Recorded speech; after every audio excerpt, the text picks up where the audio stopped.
Well, we can tell you that the LAPD is also conducting their own investigation. They're saying very little about this. And if there is to be an arrest of this off-duty officer, it will not come from the LAPD, but rather from the Riverside County District Attorney's Office.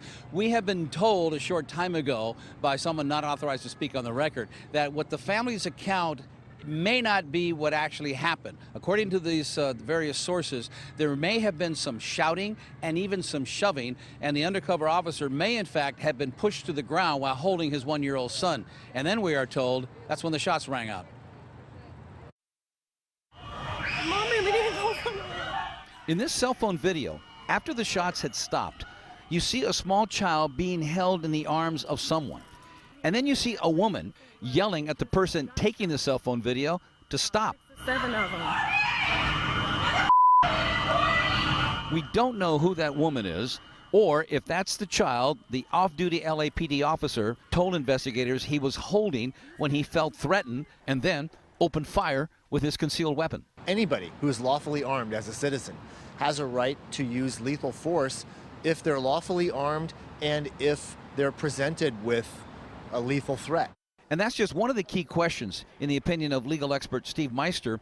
Did this off-duty officer have the right to shoot?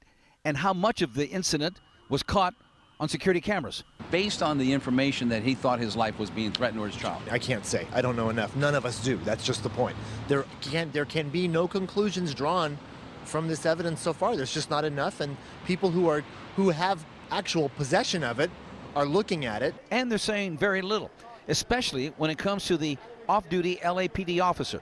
No name. The LAPD will confirm he's a 7-year veteran patrol officer out of the Southwest Division, and he has been reassigned to home duties with full pay. Today, I caught up with Chief Michael Moore, who said he did not want to say anything on camera. Off camera, he said the department is cooperating with everyone in this investigation. The LAPD has their own investigation going, and he might release a few more details tomorrow. About the name, he said, not yet. To be tight-lipped about what's going on with an investigation is to protect the investigation's integrity. That's what's most important. And all this, he says, will take time. How much time? Months, he said. And of course, the biggest question is, what will that video show? It's in the hands of various agencies, not for public use, at least not yet. And again, we have been told that possibly there was some argument, possibly there was some shoving to the point where the officer went to the ground. Is any of that true? And then again, the question remains, did the officer identify himself? Did he try to ease it before he used his gun? All these questions must be answered, but not today.